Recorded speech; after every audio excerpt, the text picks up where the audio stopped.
Welcome back, and thank you for tuning into Cheating Tales Lab. We appreciate every single one of you. We'd love to know, what part of the world are you watching from right now? Let us know in the comments. Now, let's dive into today's story. Chapter 1. Perfect Illusions. Ryan Sullivan gripped his phone, his knuckles white as he stared at the empty side of the bed. The sheets remained crisp and untouched, exactly as they'd been when he'd made the bed that morning. At 34, he'd built what he thought was the perfect life: a successful architecture firm, a beautiful wife, and a circle of loyal friends. Now, at 2:47 a.m., that illusion was shattering with each unanswered call. He pressed Melissa's number again, his jaw clenched tight. 1 ring, 2 rings, 3. "Hey, baby." Melissa's voice came through, the words stretching and slurring together. Music thumped in the background, bass heavy and intrusive. "Why were you calling so late? Where are you?" Ryan's voice came out steady, controlled. Years of business negotiations had taught him to mask his emotions. "You said you were going to Sarah's house for wine night?" A masculine laugh echoed through the speaker, too close to be background noise. Ryan's blood ran cold as he recognized it instantly. Jake Thompson, his best friend since college. "Oh, don't be so controlling," Melissa giggled, her words swimming in what Ryan guessed was several glasses of wine. "We're just having fun at Jake's place." "Sarah was busy, so tell your pathetic husband how you've been screaming my name all night." Jake's voice cut through clear and sharp, closer to the phone now. "Babe, come back to bed. I'm not done with you yet." The phone clattered to the floor on their end, followed by Melissa's shrieking laughter and the unmistakable sound of kissing. The call ended. Ryan sat motionless, his mind racing through 8 years of memories. Meeting Melissa at the Daily Grind, where he worked part-time during his architecture studies. Her standing order, caramel macchiato with an extra shot, always accompanied by that bright smile and those mesmerizing blue eyes. Their first date in Henderson Park, sharing dreams over cheap Chinese takeout. The modest backyard wedding 3 years ago, Jake standing beside him as best man.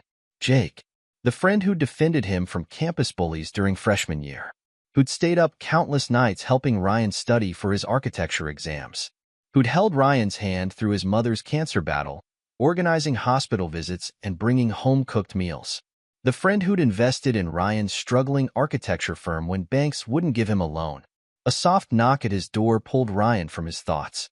Mrs. Eleanor Davidson, his elderly neighbor, stood in her floral nightgown, concern etched across her face. "I heard voices," she said softly. "Is everything all right, dear?" Ryan forced a polite smile. "Everything's fine, Mrs. Davidson. Just a work call." She hesitated, wringing her hands. "Ryan, there's something I should have told you months ago. I've seen Jake's car here, late at night when you're away on business trips. I didn't want to get involved, but—" Her voice cracked. "Harold, my late husband. He always said silence in the face of wrongdoing makes us complicit." Ryan's expression didn't change, but something shifted behind his eyes. "How long?" "The first time was in April, during that conference you attended in Chicago." Mrs. Davidson's voice trembled. "I'm so sorry, dear. I should have said something sooner." 8 months, Ryan said quietly, more to himself than to Mrs. Davidson. He thought back to April, the month Melissa had suddenly suggested he take more business trips to expand the firm. The month she'd started going to more girls' nights and yoga classes. "Would you like me to call someone?" Mrs. Davidson offered. "Your sister Rachel, perhaps?" "No." Ryan's voice was steel-wrapped in silk. "Thank you for telling me, Mrs. Davidson. You should get some rest." After closing the door, Ryan walked to his home office. He opened his laptop, pulled up his bank statements, and began documenting every suspicious charge, unexplained absence, every business dinner Jake had suggested in the past 8 months. His architectural training had taught him to pay attention to details, to see patterns others might miss. His phone buzzed with a text from Melissa. "Staying at Sarah's tonight. Don't wait up. Red heart." Ryan didn't respond. Instead, he opened his contact list and dialed a number he'd never thought he'd need. Andrea Reeves, a private investigator recommended by a client months ago. He'd saved her number as a professional courtesy, never imagining he'd use it. "Ms. Reeves?" This is Ryan Sullivan. I apologize for the late hour, but I need your services. How soon can we meet? Chapter 2. The Unraveling. The next 3 weeks passed in a blur of discoveries, each revelation more devastating than the last. Ryan maintained his routine, running his firm, attending social functions, playing the role of devoted husband. But beneath the surface, he was building a case. Andrea Reeves sat across from him at a quiet diner on the outskirts of town, spreading photographs across the table. They meet 3 times a week, usually at Jake's penthouse. Sometimes at the Riverside Hotel. She slid forward a receipt. Room charges paid with Jake's corporate card, listed as business expenses. Ryan studied the photographs with the same attention he gave his architectural blueprints. What else? Your wife filed for divorce this morning. Andrea's voice was professional, detached. Her lawyer is Martin Green. They're demanding half of everything, including your firm. Ryan's laugh was cold. Jake recommended Martin to her. Of course he did. He took a sip of his coffee. What about their stories? About me being controlling, emotionally distant? They've been carefully laying groundwork. Social media posts showing Melissa healing and finding herself. Jake's been playing the supportive friend, the shoulder to cry on. Andrea hesitated. Most of your social circle seems to be believing them. Most isn't all, Ryan noted. Who's asking questions? Diane Martinez, Jake's ex-girlfriend. She reached out to me yesterday. Andrea pulled out her phone, showing Ryan a message. She wants to meet. Says she has information about Jake's pattern of destroying relationships. The diner's bell chimed as a group entered. Ryan glanced up to see Pastor Daniel Wright and his wife, along with several members of their church group. The pastor's eyes met Ryan's briefly before looking away, his expression a mixture of disappointment and judgment. They're believing Melissa's lies, Ryan observed quietly. All except one. Andrea nodded toward Olivia Patterson, the church's youth counselor, who offered Ryan a small, sympathetic smile as she passed. She's been defending you. Says her experience as a domestic abuse survivor helps her spot false accusations. Ryan's phone buzzed, a text from his younger brother Tommy. Need to talk. It's important. They met an hour later in a public park. Tommy looked worse than Ryan remembered, his hands shaking slightly as he chain-smoked.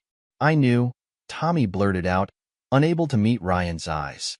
About Jake and Melissa. Jake? He's been supplying me with pills.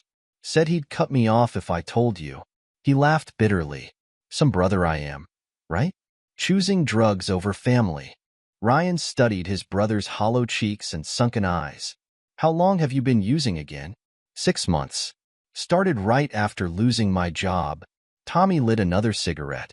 Jake noticed I was struggling. Offered to help. Next thing I know, he's got me by the balls, using me to cover for him and Melissa. Does Rachel know? No. She's been too busy with her investigation into Jake's business dealings. Tommy finally looked up. Ryan, she's getting close to something big. Jake's been making calls, asking about her schedule, her routes to work. Ryan's expression hardened. Tell me everything you know about Jake's operation. Every dealer, supplier, drop point. Tommy spilled everything, his words tumbling out in a desperate confession. When he finished, Ryan handed him a business card. This is the best rehabilitation center in the state. I've already paid for a 3-month program. Ryan's voice was firm. You check in tomorrow. I can't afford. I'm not asking. Ryan stood. You're my brother, Tommy. The only way Jake wins is if he destroys our family completely. That night, Ryan received a frantic call from Rachel's husband. His sister had been in an accident. Her brake lines had been cut. She was in intensive care, but stable. In the hospital waiting room, Ryan sat alone, his mind racing. The pieces were falling into place. Jake's manipulation of Tommy, the attack on Rachel, the systematic destruction of Ryan's reputation. This wasn't just an affair. It was a calculated campaign to dismantle his life piece by piece. His phone chimed with a text from Melissa. I'm staying with Jake now. Martin will contact you about the divorce proceedings. Please don't make this difficult. Ryan deleted the message without responding. He pulled out his laptop and began working on a new project. Not an architectural design, but a blueprint for destruction. Jake had taught him an invaluable lesson. Trust, once broken, demanded retribution. Chapter 3. Rock Bottom. Ryan's descent into darkness accelerated with each passing day. His architecture firm faced mounting challenges as Jake's influence in the city council threatened to derail the community center project. Former friends crossed the street to avoid him, their minds poisoned by Melissa's tales of emotional abuse and controlling behavior. The final blow came on a quiet Sunday morning. Ryan found Bruno, his beloved rescue dog, convulsing in the backyard. The veterinarian confirmed what he already suspected: poison. "I'm sorry, Mr. Sullivan," Dr. Martinez said gently. "There was nothing we could do." Ryan buried Bruno in the backyard, under the oak tree where they used to play fetch. As he patted down the last of the dirt, his phone buzzed with a text from an unknown number. It contained only a photo: Jake and Melissa at a restaurant, Bruno's collar visible on the table between them. The message was clear. Nothing in Ryan's life was sacred or safe. Mrs. Davidson watched from her window as Ryan stood over the fresh grave. She remembered how he'd rescued Bruno 3 years ago, how the dog had helped him cope with his mother's death.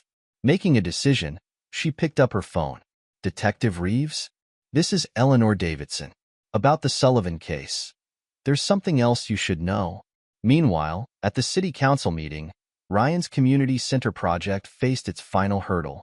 Jake's uncle, Councilman Thompson, had rallied significant opposition. The proposed location raises serious environmental concerns, Thompson argued, reading from prepared notes that Ryan recognized as Jake's handwriting. Furthermore, Mr. Sullivan's recent personal issues raise questions about his reliability as a contractor. "Interesting," Councilwoman Maria Torres interrupted, her voice sharp. "I have here documentation showing that your nephew's company submitted a competing bid for this project after the deadline, I might add. Would you care to explain this conflict of interest?" The council chambers erupted in murmurs. Ryan sat silently, watching the political theater unfold. He'd learned that sometimes the best revenge was simply letting your enemies destroy themselves. Later that evening, Ryan met with Michael Torres, Maria's brother, and a former Special Forces operator-turned-private investigator.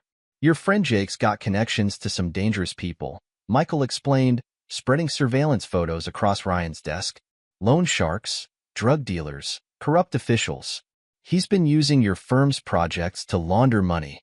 Can it be proven?" Michael shook his head. "Not legally. Not yet. But there's something else." He pulled out a flash drive. "Your brother Tommy? He wasn't Jake's only victim. There's a pattern here. Jake finds people who are struggling, offers help, then uses them to destroy their own families." Ryan absorbed the information silently, his mind already formulating plans.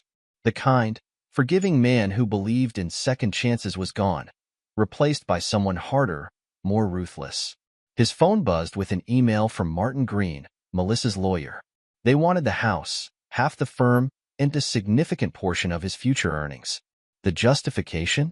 Emotional distress and years of alleged psychological abuse. Ryan forwarded the email to his own lawyer, then opened his laptop. On the screen, architectural plans for the community center glowed softly. But in a hidden folder, another set of blueprints was taking shape, not for a building, but for the systematic dismantling of Jake Thompson's empire. Mrs. Davidson's testimony about Jake and Melissa's late-night meetings had been carefully documented. Olivia Patterson had gathered statements from other church members who'd witnessed inconsistencies in Melissa's abuse claims.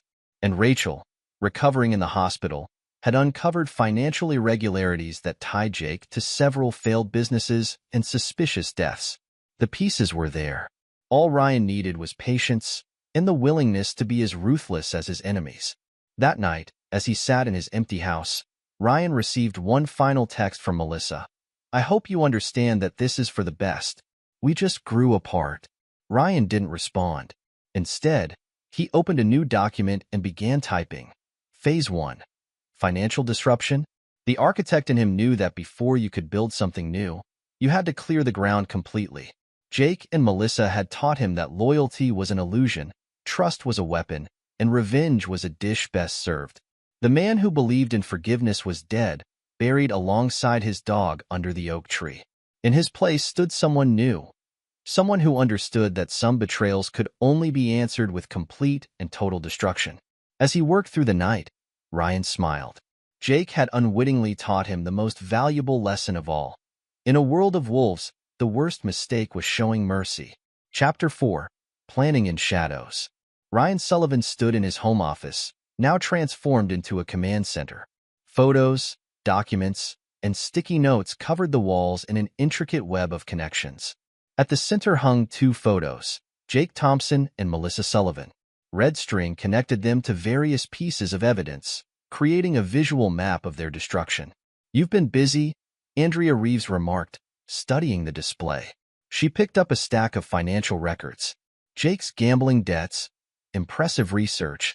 "Numbers tell stories," Ryan replied, pulling up bank statements on his laptop. "Jake's been using my firm's projects to launder money for his gambling addiction. Melissa helps him manipulate the contracts." Andrea raised an eyebrow.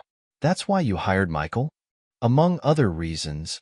Ryan clicked through surveillance photos. "Your brother has unique skills I need." The door opened, and Michael Torres entered, his military bearing evident in his precise movements. "Speaking of skills, your form is improving. That takedown during training yesterday was nearly perfect." Ryan nodded. Self-defense training had become part of his daily routine. 3 hours each morning with Michael, learning combat techniques and surveillance methods. The physical exertion helped channel his rage into something productive. "I've got something," Michael said, laying out a folder. "Jake's got connections to the Vasquez cartel. They've been using construction projects to move product. That's where your brother Tommy got his supply." Ryan absorbed the information silently. "Can we use this?" "Not legally," Michael warned, "but it explains why Jake's so desperate for cash. He owes them nearly $2 million. Andrea whistled.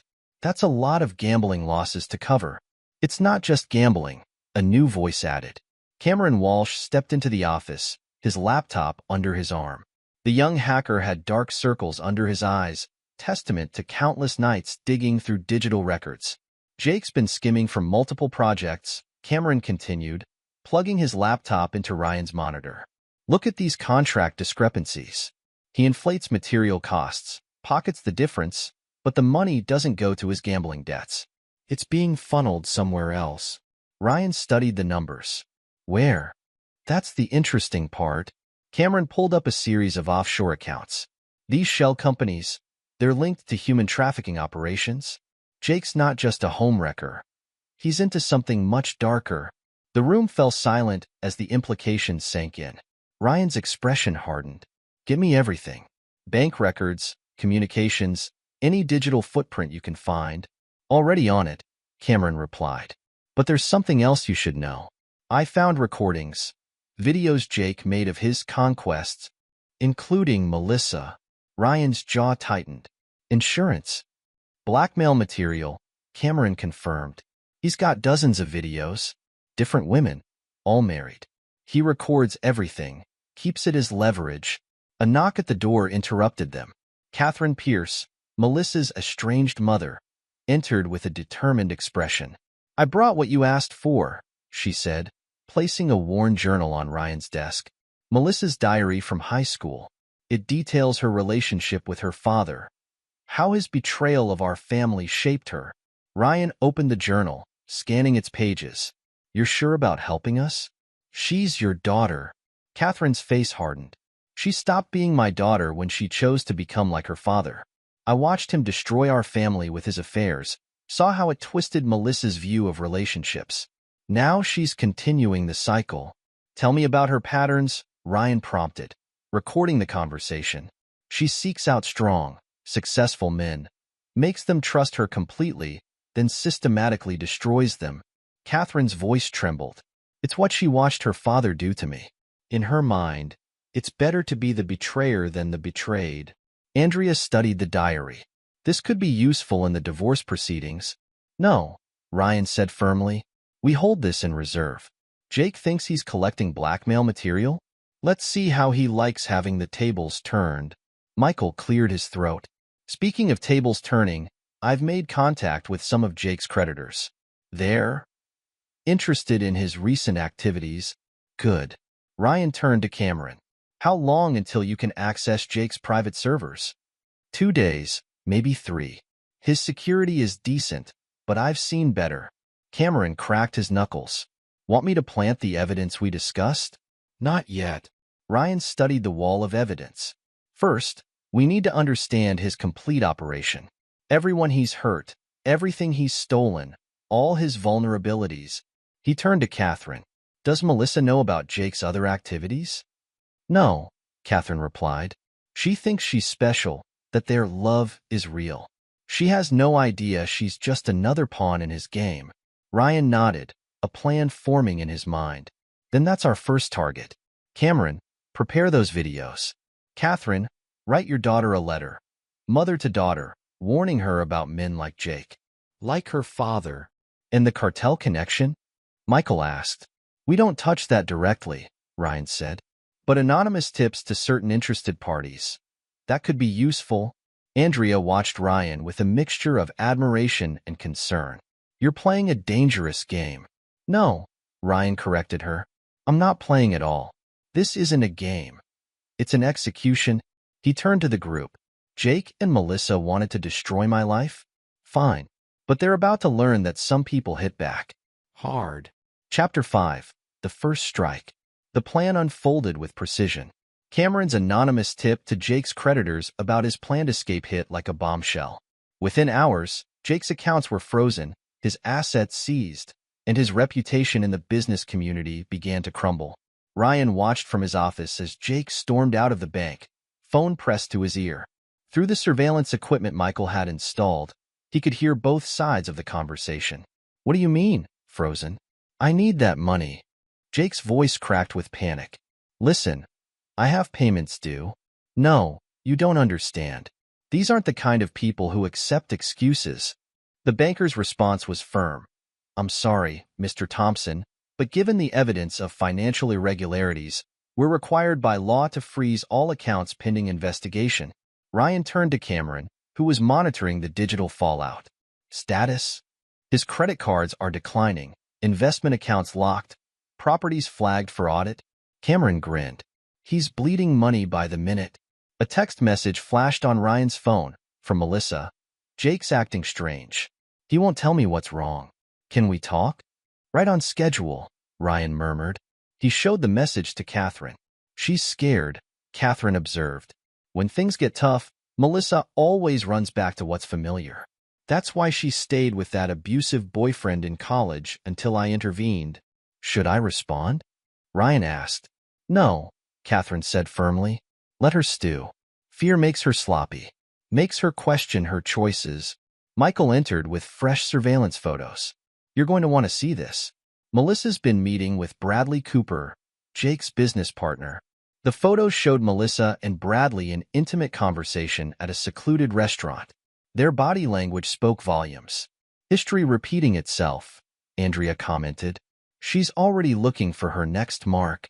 Bradley knows about Jake's illegal activities, Michael added. He's been skimming his own share. If Melissa's cozying up to him, she's planning her escape route, Ryan finished. Good. Let's help her along. He turned to Cameron. Send Bradley an anonymous email. Include proof of Jake's embezzlement, but make it look like Jake's planning to pin everything on him. What about Tommy's testimony? Andrea asked. As if on cue, Ryan's phone rang. It was his brother, calling from rehab. Ryan? I'm ready. I'll tell the police everything about Jake's drug operation. You're sure? Ryan kept his voice neutral. This could be dangerous. I owe you. Tommy's voice was stronger than Ryan had heard in months. You got me clean, gave me a second chance. Let me help take him down. Ryan put the phone on speaker. Detective Martinez is here. Tell her everything. For the next hour, Tommy detailed Jake's drug trafficking operation, names, dates, amounts. Andrea recorded everything, building a case that would eventually land on the right desks. One more thing, Tommy added before hanging up. Jake's got a warehouse by the docks. That's where he keeps his special records. Blackmail material, proof of bribes, everything he needs to maintain control. Ryan exchanged looks with his team. Cameron? Already mapping the security system, the hacker confirmed. Give me 48 hours. The next phase began at a charity gala. Ryan attended solo, playing the part of the wounded husband. He watched as Jake and Melissa worked the room, noting how Jake's smile tensed whenever someone mentioned business matters. Melissa caught Ryan's eye across the room. For a moment, something flickered across her face. Doubt? Regret? She whispered something to Jake and headed toward the ladies' room. Catherine intercepted her daughter in the hallway, their first meeting since the affair became public. Ryan watched through the security feed as mother and daughter faced off. You look tired, dear, Catherine observed, her voice dripping with concern. Trouble in paradise? I'm fine, mother. Melissa's defensive tone betrayed her uncertainty. Jake and I are very happy. Of course you are. Catherine smiled sadly. Just like I was happy with your father. Right until I found out about the other women. The secrets. The debts. Melissa's composure cracked slightly. Jake isn't daddy. No. Catherine pressed. The gambling? The mysterious phone calls? The way he looks at his secretary when he thinks no one's watching? She paused. Or maybe you already know about Bradley's wife. Melissa's face paled. What about her? Oh, sweetie. Catherine touched her daughter's cheek. You really think you're special? That you're the first married woman Jake's collected? Ask him about Sarah Cooper. About what happened to her after he was done playing his games. Leaving her daughter shaken, Catherine returned to Ryan's side. Seed planted. Good. Ryan nodded to Cameron, who sat at a nearby table with his laptop. Release the first video. Across the room, Jake's phone buzzed. He opened the message, and his face went white. The video showed him with Bradley's wife, filmed 6 months ago in his office. Who else gets copies? Andrea asked quietly. Bradley, Ryan replied. Anonymous email, of course. Let's see how Jake handles both his business partner and his new lover discovering his games. The evening ended with Jake making excuses and rushing out, leaving Melissa to find her own way home. As Ryan watched them leave separately, he felt no satisfaction, no joy. This wasn't about emotion anymore. It was simple cause and effect. Actions had consequences. Betrayal demanded response. Phase 1 complete, Michael reported.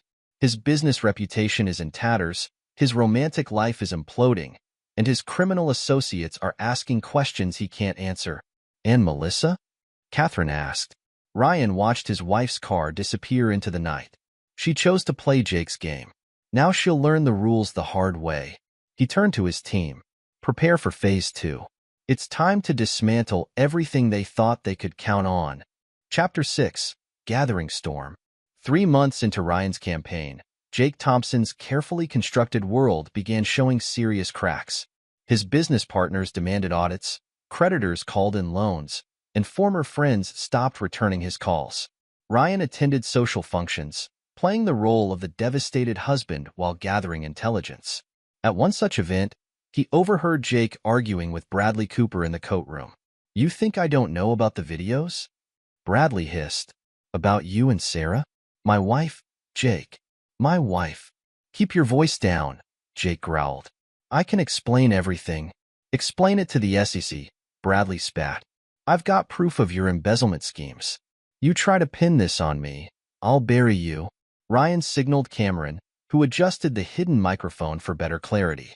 Detective Andrea Reeves, posing as Ryan's date, smiled against her champagne glass. Your friend's unraveling, she murmured. The pressure's getting to him. Good. Ryan watched as Jake emerged from the coat room, sweat staining his collar. How's the official investigation going? Building momentum. Tommy's testimony opened doors. We've linked Jake to 3 overdose deaths through his drug operation. Andrea's expression hardened. But we're playing a dangerous game. The cartel doesn't like attention. They like betrayal even less, Ryan noted. Especially when they learn Jake's been skimming their profits. Across the room, Melissa held court with her remaining supporters.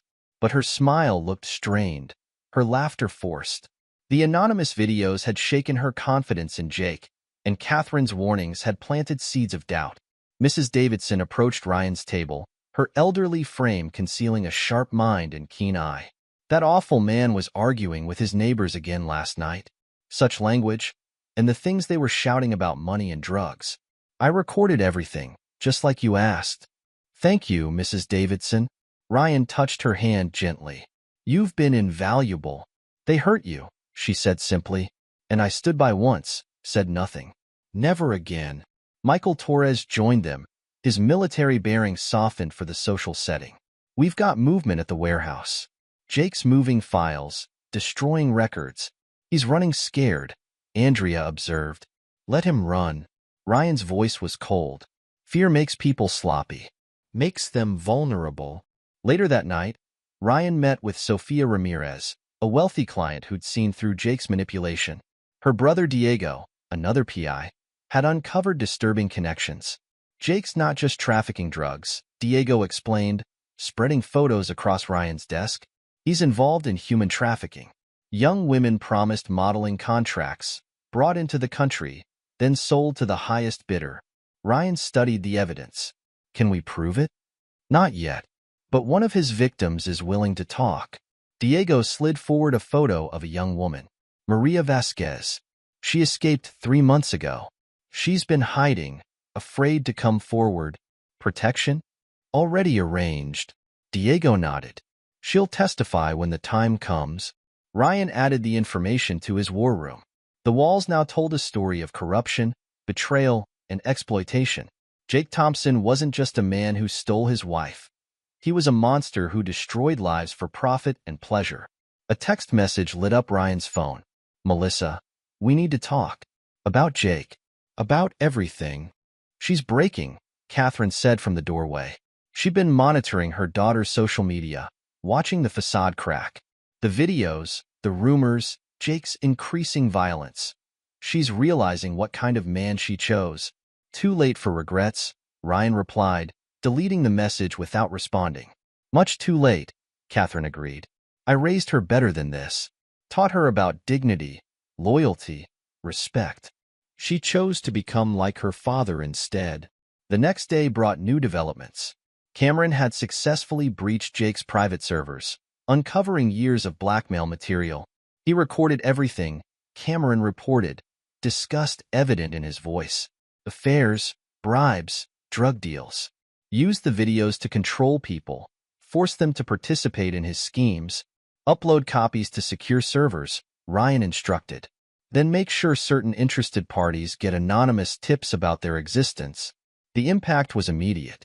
Jake's remaining allies began distancing themselves. The church group, led by Pastor Wright, publicly denounced him. Olivia Patterson, the youth counselor, organized support groups for other victims of Jake's manipulation. Detective Reeves kept close watch on the situation, ensuring Ryan's actions stayed just within legal boundaries. He's getting desperate, she warned. Desperate men are dangerous. Let him try something, Michael said, checking his weapons. Give me an excuse to end this faster. But Ryan shook his head. No, we do this right. We strip away everything he values. Money, power, reputation. Make him watch as his empire crumbles. Let him feel what it's like to be betrayed by everyone he trusted. That evening, Ryan received an unexpected visit from Bradley Cooper's wife, Sarah. She looked haunted, clutching a USB drive. I found these on Bradley's computer, she whispered, hands trembling. Evidence of everything. The trafficking, the drugs, the money laundering. Jake's been blackmailing Bradley for years, forcing him to help cover up the operations. Ryan studied the woman before him. Why bring this to me? Because you're the only one fighting back, Sarah replied, her voice stronger now. Everyone else just submits, gives in. But you're different. You're making them pay. Ryan inserted the drive into his laptop, Cameron immediately beginning to copy and analyze its contents. The files revealed a complex network of criminal activities, all centered around Jake Thompson. This is exactly what we needed, Andrea said, reviewing the evidence. Financial records, communication logs, proof of blackmail. Jake's been sloppy, documenting everything. He documented everything because he never thought anyone would dare challenge him, Ryan observed. Pride makes people careless. Sarah hugged herself, looking small in the large office. What Jake did to me, to my marriage. I want him to suffer.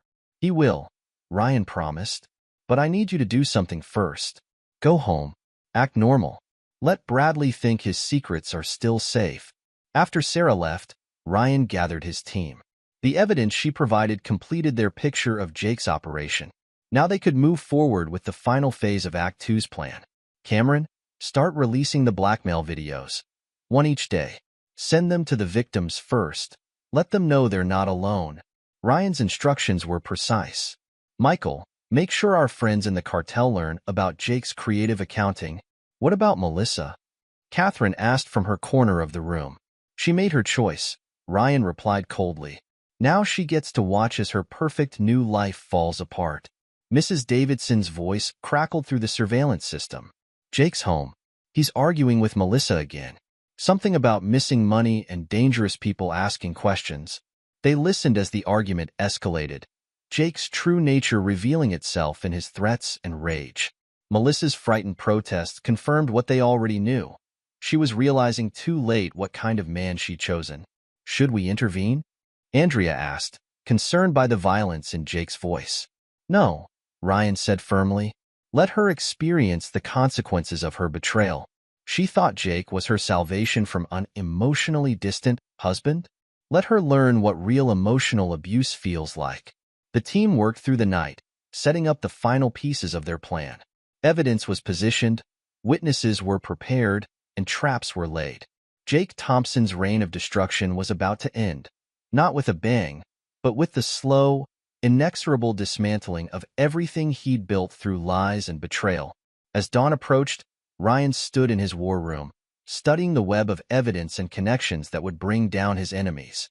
The man who'd once believed in forgiveness and second chances was gone. In his place stood someone harder, someone who understood that true justice wasn't about mercy. It was about making sure actions had consequences. The storm's almost here, Michael observed, cleaning his weapons as a matter of habit. Yes, Ryan agreed, watching through surveillance cameras as Jake paced his luxury apartment, making frantic phone calls to increasingly hostile business associates. And when it breaks, no one who betrayed us will be left standing. The horizon was brightening, bringing with it the promise of retribution. Phase 2 was complete. Jake's world was crumbling, his allies were deserting him, and his victims were finding their voices. The stage was set for the final act of justice, but that would be another chapter. For now, Ryan and his team watched and waited as their enemies destroyed themselves, proving that sometimes the best revenge was simply giving people enough rope to hang themselves with their own choices. Chapter 7. House of Cards.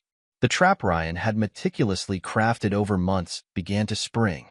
Cameron burst into Ryan's office, laptop in hand, his face flushed with excitement.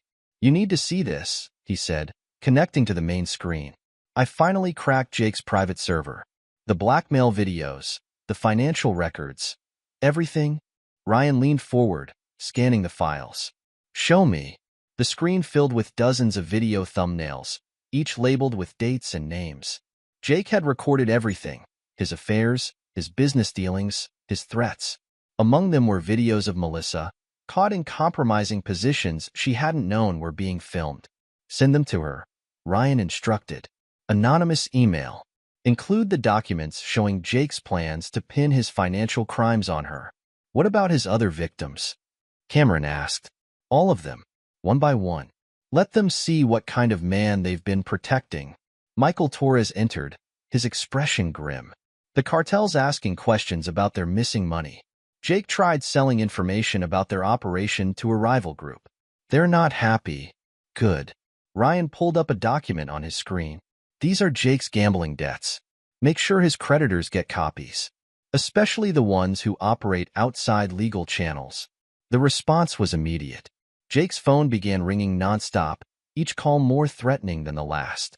Through the surveillance equipment, they listened as his world imploded. I need more time.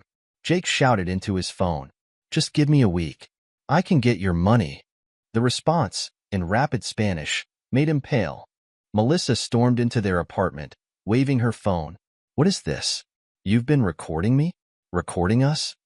Baby, I can explain. Explain what? That you're planning to frame me for your crimes? That you've been blackmailing other women? Her voice cracked. I left my husband for you. I destroyed my life for you. Ryan watched the feed dispassionately. Andrea Reeves placed a hand on his shoulder. "You don't have to watch this," she said softly. "Yes, I do." His voice was steel. "I want to see everything fall apart." The dominoes continued to fall. Pastor Wright called an emergency church meeting after receiving proof of Jake's manipulation. The congregation sat in stunned silence as their leader spoke. "I owe you all an apology," the pastor began, his voice heavy with regret. "More importantly, I owe Ryan Sullivan an apology. We were deceived, led to believe lies about a good man while protecting a predator in our midst." Olivia Patterson stood next. "I tried to tell you. As someone who survived real abuse, I knew Ryan wasn't what they claimed. Jake Thompson is the abuser. And I have proof." She shared testimonies from other victims, women Jake had seduced, recorded, and blackmailed. Men whose marriages he'd destroyed for sport. Lives ruined for his entertainment. Tommy, 6 months sober and clear-eyed, addressed the group next. "Jake used my addiction to keep me quiet. Used drugs to make me betray my own brother. But not anymore. I'm testifying against him. About the drugs, the trafficking, all of it." The church meeting turned into a flood of confessions. Others came forward with their own stories of Jake's manipulation. The wall of silence cracked, then shattered. Ryan's phone buzzed, Catherine Pierce requesting an urgent meeting.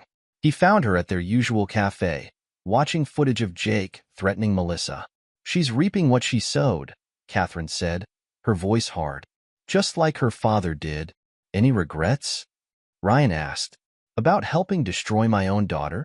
Catherine's laugh was bitter. "She stopped being my daughter when she chose to become like him. This is justice, not tragedy." Cameron's voice crackled through Ryan's earpiece. "Jake's making moves. Large cash withdrawals, ticket searches. He's planning to run." "Let him try," Ryan replied. "The cartel's watching his accounts. They know exactly what he's planning." The next day, Jake's desperation peaked. He broke into his own office after hours, trying to destroy evidence. But Ryan had anticipated this. Security alarm triggered. Michael reported from his surveillance position. "Police are 3 minutes out." "Wait," Ryan commanded. "Let him dig his grave deeper." They watched as Jake frantically shredded documents and wiped hard drives. But Cameron had already copied everything. Each desperate attempt to cover his tracks only provided more evidence of his guilt. Police sirens wailed in the distance. Jake grabbed what cash he could find and fled through the back exit, directly into the path of his angry creditors. "You keep running, Pendejo," a heavily accented voice growled. "Make it more fun for us." Ryan switched off the surveillance feed. Phase 1 of the final act was complete. Jake was running scared. His victims were speaking out, and his carefully constructed world was burning. "What about Melissa?" Andrea asked. Ryan's phone lit up with another desperate message from his wife. "Please, we need to talk. I made a terrible mistake. I didn't know what Jake really was." He deleted it without responding. Melissa's fate was already sealed. Her complicity in Jake's financial crimes, documented in emails and contracts she'd signed, would ensure she faced justice alongside her lover. "The trap's set," Michael confirmed. "Now we watch them fall." Chapter 8. Checkmate. The city police scanner crackled with reports of a domestic disturbance at Jake's luxury apartment complex. Ryan sat in his war room, surrounded by screens showing various surveillance feeds. "Right on schedule," he murmured, watching Jake storm into the building. Through the cameras Cameron had placed, they could see Jake confronting Melissa. His face was contorted with rage as he waved a stack of papers. "You stupid bitch," he roared. "You signed these contracts. Your name's all over the fraudulent documents. When this goes down, you're going down with me." Melissa backed away, her designer purse clutched like a shield. "You made me sign those. You said they were routine business papers. And you signed without reading. Just like you jumped into my bed without thinking." Jake grabbed her arm. "You don't get to play innocent now. We're in this together." Ryan pressed a button on his phone. Within minutes, police sirens approached the building. "Anonymous domestic disturbance call," Andrea explained. Several concerned neighbors reporting shouting and possible violence. They watched as officers burst into the apartment. Jake, caught mid-rage, spun to face them. The movement caused a bag of white powder to fall from his pocket, planted earlier by Michael during a routine maintenance visit. That's not mine. Jake protested as officers moved to restrain him. Sir, we're responding to reports of domestic violence, one officer said. But now we're going to need to search the premises. Melissa saw her opportunity. He's been threatening me. He made me help him with illegal business deals. I have proof. She grabbed her phone, ready to show the incriminating emails she'd received anonymously, courtesy of Cameron's hacking skills. Catherine Pierce chose this moment to make her entrance. She stepped off the elevator, her expression cold as she surveyed the scene. Right on time, Mother, Melissa said desperately. Tell them how Jake manipulated me. Oh, I'll tell them everything, Catherine replied. About how you willingly participated in destroying good men's lives. How you knew about Jake's other women but didn't care as long as you got what you wanted. How you're exactly like your father. The officers looked between the women, adding another layer to their investigation. Detective Martinez, carefully chosen for this shift through Andrea's influence, began taking statements. Ryan watched it unfold through the surveillance feeds, his expression unchanging. This was the culmination of months of planning, each piece positioned perfectly for maximum impact. Councilwoman Torres is on board, Michael reported. She's pushing for a full investigation into the community center project. Jake's uncle's interference will be exposed. What about the other evidence? Ryan asked. All handed over to the proper authorities, Andrea confirmed. The cartel connection, the trafficking operation, the blackmail videos. Everything except what would implicate our friends who helped. Cameron typed rapidly at his keyboard. Jake's hidden accounts are being drained as we speak. His criminal associates are taking what they think he owes them. By morning, he'll be broke. Through the feeds, they watched Jake being led to a police car. He was ranting about conspiracies, about being set up. Each wild accusation only made him appear more guilty. Melissa sat in the back of an ambulance, mascara streaking her face. I want to contact Ryan, she told a sympathetic-looking officer. He needs to know I'm sorry. That I understand now. No, Catherine interrupted. You've lost the right to ask anything of him. Face your consequences like an adult for once in your life.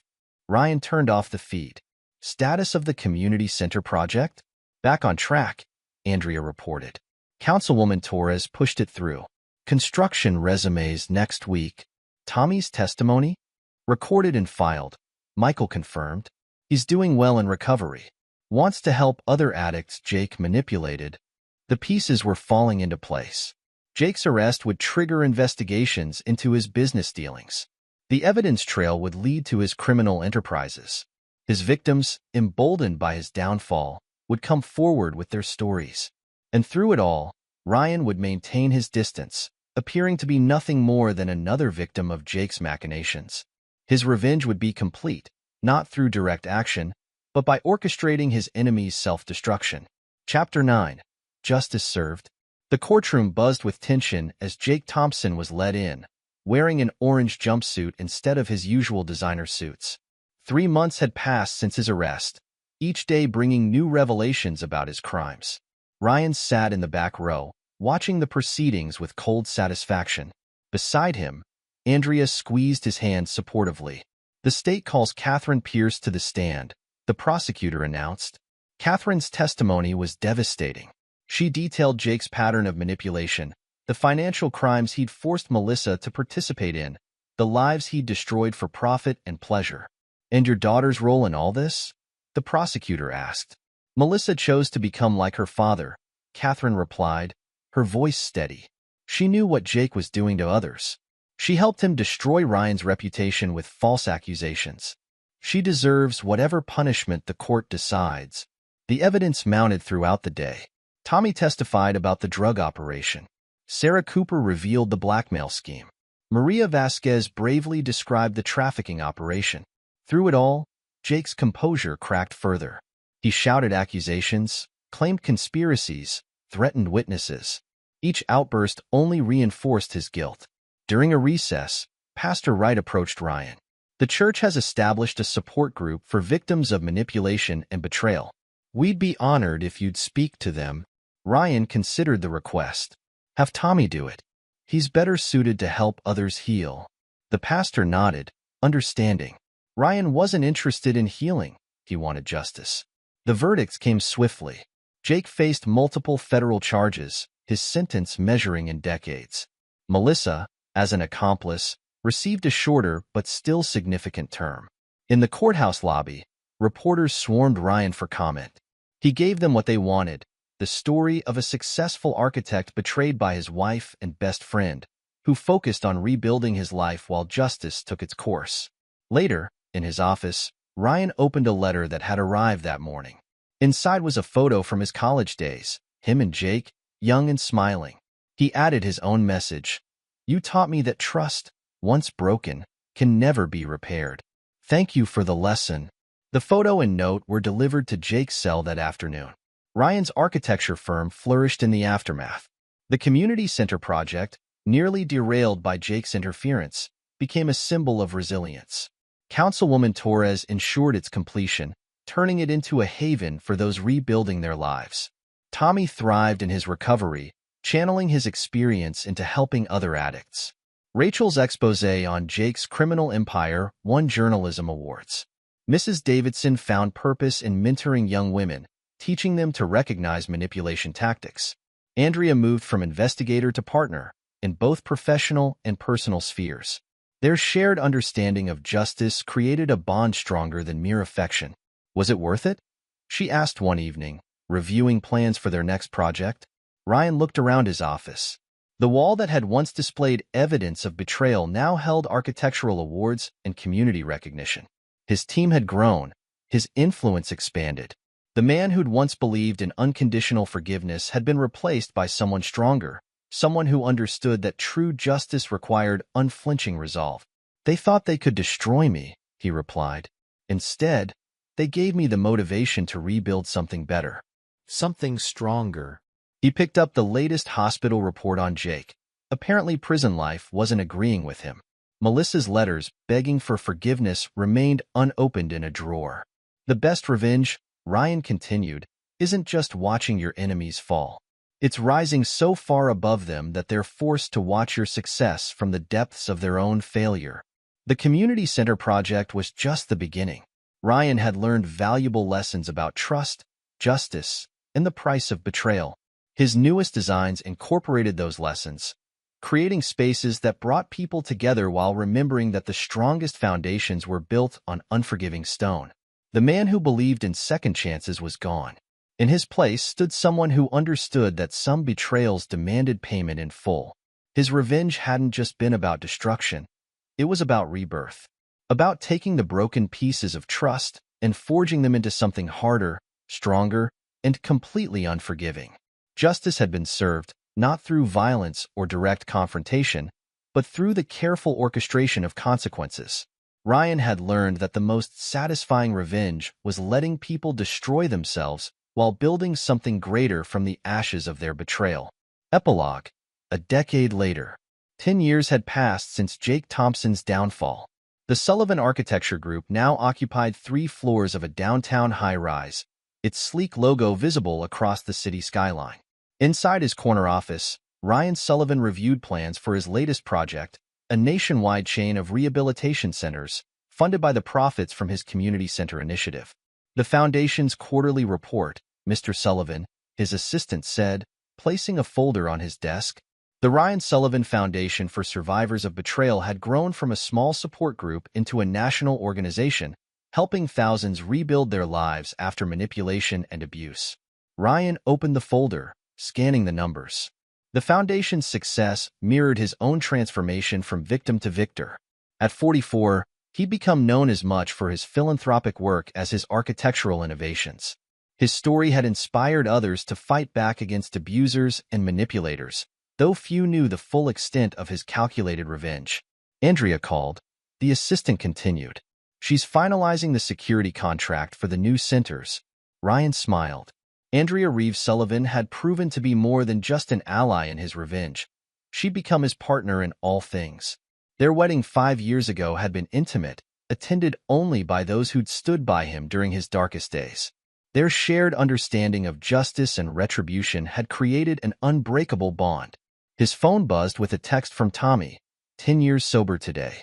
Speaking at the center tonight. You coming? Tommy's recovery had become a beacon of hope for others. After completing his own rehabilitation, he'd earned his counseling certification and now ran the addiction recovery program at the original community center. His testimony had not only helped convict Jake, but had inspired countless others to break free from their manipulators. Ryan replied, "Wouldn't miss it." Bringing the twins, his 4-year-old daughters, Sarah and Rachel, named after two women who'd helped expose Jake's crimes, were living proof that life could be rebuilt after betrayal. Andrea had understood his initial reluctance to have children, his fear of creating vulnerabilities. She'd helped him see that true strength came from building something worth protecting. A notification popped up on his computer, a news alert about Jake Thompson. After 12 years in federal prison, he'd been denied parole again. The psychological evaluation cited his continued refusal to accept responsibility, his persistent paranoid delusions about conspiracies against him. Ryan opened his secure email, checking the monthly report from his prison contacts. Jake's life behind bars had been a steady descent into irrelevance. The once charming manipulator now spent his days in the psychiatric ward, muttering about elaborate plots and invisible enemies. Melissa's fate had been different, but no less satisfying. Released after 8 years, she'd found herself blacklisted from her former social circles. Catherine Pierce had ensured her daughter's attempts to reinvent herself were met with cold shoulders and closed doors. Last Ryan heard, she was working as a waitress in a small town 3 states away. Her attempts to contact him through lawyers still met with silence. His office door opened as Michael Torres entered, now head of security for the Sullivan Group. Time had added gray to his temples, but hadn't diminished his military bearing. The background checks are complete on the new foundation staff, Michael reported. All clean, except one. Former connection to Bradley Cooper. Ryan's expression hardened. Decline the application. No second chances for anyone connected to that circle. Bradley Cooper had died in prison 5 years into his sentence, apparently unable to handle the fall from grace. His wife Sarah had rebuilt her life, using her experience to help the foundation identify and expose similar predators. A reminder popped up on Ryan's calendar: dinner with Mrs. Davidson. The elderly widow, now in her 80s, still hosted weekly dinners for what she called her revenge family. Her quiet observation had been crucial to Jake's downfall, and she'd become a surrogate mother to Ryan's daughters. Rachel Sullivan, now a Pulitzer-winning journalist, would be at dinner too. Her series exposing corruption and manipulation in high society had started with Jake's case and expanded into a crusading career. The attempt on her life had only fueled her determination to expose predators like Jake. Cameron Walsh's tech company occupied the floor above Ryan's offices. Their partnership had expanded beyond revenge. Cameron's security systems protected all of Ryan's properties, while Ryan designed innovative spaces for Cameron's expanding enterprise. Together, they'd created a network of surveillance and protection that ensured no one could ever again destroy what they'd built. Pastor Wright had retired, but his legacy continued in the church's outreach programs. Olivia Patterson now ran them, using her experience as both a survivor and a counselor to help others recognize and escape manipulation. The support group she'd started had become a model for similar programs nationwide. Councilwoman Torres had risen to become a state senator, her anti-corruption platform built partly on her role in exposing Jake's crimes. Her office still ensured Ryan's community projects received priority treatment, their alliance benefiting both public good and private justice. Catherine Pierce had found peace in her role as the foundation's senior advisor. Her experience with both her ex-husband and daughter's betrayals gave her unique insight into familial manipulation. She never softened toward Melissa, viewing her daughter's downfall as karmic justice for choosing to become an abuser rather than learn from being a victim. Diego Ramirez, Sophia's brother, had expanded his private investigation firm into a national agency specializing in exposing corporate manipulation and abuse. His company worked closely with the Sullivan Foundation, creating a network that could track and expose predators before they could destroy more lives. Ryan's phone buzzed again, a message from Detective Martinez. A familiar pattern of manipulation and betrayal had emerged in a nearby city. Would the Foundation be interested in helping the victims? Ryan forwarded the message to his team. His days of personal revenge were over, but his organization continued the work of exposing and destroying those who preyed on trust and love. That evening, Ryan stood in the community center auditorium, watching Tommy address a room full of recovering addicts and survivors. The building that had almost been derailed by Jake's interference had become ground zero for a movement of justice and rehabilitation. 10 years ago, I was a pawn in someone else's game, Tommy told the crowd. My addiction made me vulnerable to manipulation. I betrayed my own brother to feed my habit. But Ryan showed me that rock bottom can become a foundation if you build on it right. The audience included several familiar faces, others whose lives Jake had touched and who'd found purpose in helping fellow survivors. Each success story was another brick in the wall of justice Ryan had built from the ashes of betrayal. After the meeting, Ryan walked through the center's halls. Architectural awards lined the walls alongside photos of success stories, addicts who'd gotten clean, survivors who'd rebuilt their lives, families reunited after escaping manipulation. His revenge hadn't just been about destruction.